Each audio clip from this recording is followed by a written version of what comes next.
Sivakarthikeyan sir, ഇത് സാറിനും വളരെ സ്പെഷ്യൽ ആയിട്ടുള്ള ഒരു സിനിമയാണ്. കാരണം സാറിന്റെ 25ാമത്തെ സിനിമയാണ്. It is SK's 25th movie.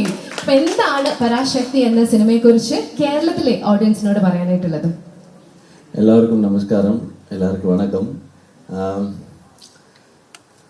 Atharva சொன்ன மாதிரி இந்த ப்ரெஸ் மீட்டு ரொம்ப ஒரு நான் ஆக்சுவலாக வீட்டில் டிவி பார்க்கும்போது இப்படி தான் உட்காந்துருப்பேன். நான் ஆக்சுவலாக எனக்கு சோஃபாவில் உட்காந்து டிவி பார்க்க முடியும். ஏன்னா சின்ன வயசுலேருந்து பழகினது அது.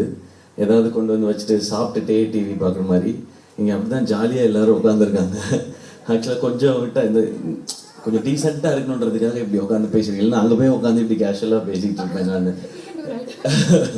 ஸோ அப்படி எல்லாரும் இருக்கிறதுனால கொஞ்சம் ஒழுங்காக பிஹேவ் பண்ணலான்னு பார்த்தேன் நான்.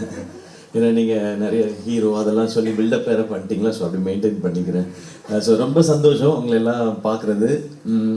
25th ஃபிலிம் அது எப்பவுமே அந்த 25, 50 அது எல்லாமே ரொம்ப ஸ்பெஷல். பட் அதை ரொம்ப ரொம்ப ஸ்பெஷல் ஆக்குனது இவங்க எல்லாரும் தான்.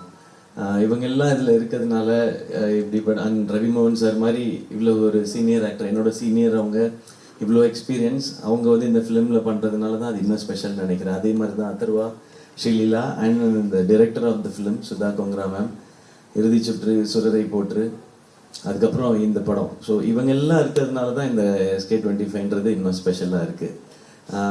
இந்த ஃபிலிம் ஏன் இவங்க இந்த லுக்கில் இருக்காங்க, நான் இந்த லுக்கில் இருக்கேன், சார் இந்த மாதிரி டபுள் பாக்கெட் ஷர்ட்லாம் போட்டிருக்காருன்னா இது 1960s நடக்கிற கதை. ஸோ நாங்கள் அந்த ஃபீல்ட்லேயே இன்னும் இருக்கோம் அப்படியே.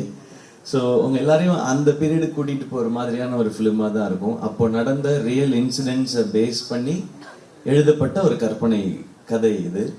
சொன்ன மாதிரி அத்தர்வாவும் நானும் ஒரு அண்ணன் தம்பியாக ப்ளே பண்ணுறோம். அவர் ரியல் லைஃப்பில் அண்ணனாக இருக்கார், நான் ரியல் லைஃப்பில் தம்பியாக இருக்கேன். நான் அடி தான் வாங்கியிருக்கேன் ரியல் லைஃப்பில் தான் அடிக்கிறதுக்கு சான்ஸ் கிடச்சிச்சு அவரை. ஸோ நான் அடிச்சுப்போம். ஸோ அது மாதிரி ஒரு பிரதர்ஸ் பேஸ் பண்ண ஃபிலிம். இந்த பிரதர்ஸோட லைஃப்குள்ளே இப்படி ஒரு பயங்கரமான வில்லன் வந்தா இந்த ஸ்டோரிக்குள்ளே என்ன எப்படி இருக்குன்றது தான் இது. ஸோ இதுதான் கதையான்னு கேட்காதீங்க, இது இல்லை கதை.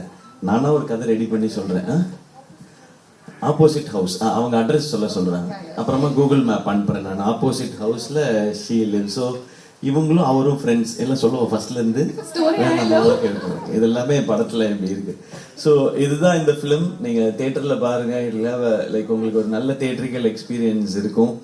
இதில் இவங்க ஹீரோ, இவங்க ஹீரோயின், இவங்க வில்லன் அப்படின்றது இல்லாமல் நாங்கள் எல்லாரும் ஒரு சாலிட் கேரக்டர்ஸை ப்ளே பண்ணியிருக்கோம். இந்த சாலிட் கேரக்டர்ஸ் எல்லாம் சேர்ந்து ஒரு ஒரு ஒரு அமேசிங்கான ஸ்டோரியை சொல்கிறதுக்கான முயற்சி தான் இந்த படம்.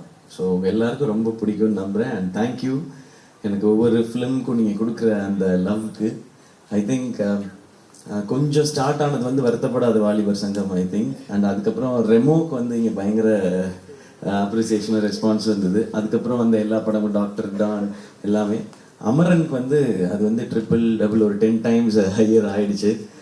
So thank you. ஹோப் அதுக்கப்புறம் இந்த ஃபிலிமுக்கும் அதே இருக்கும்னு நான் நம்புகிறேன். அண்ட் அதுக்கு ஒரு சின்ன சைனாக கோகுலம் மூவிஸ் வந்து இதை திரும்ப அமரனுக்கு அப்புறம் இதை டிஸ்ட்ரிபியூட் பண்ணுறாங்க. ஸோ இதெல்லாம் நேச்சரோட ஒரு சைனாக பார்க்குறேன். ஸோ எல்லாருக்கும் பிடிக்கும்னு நான் நம்புகிறேன்.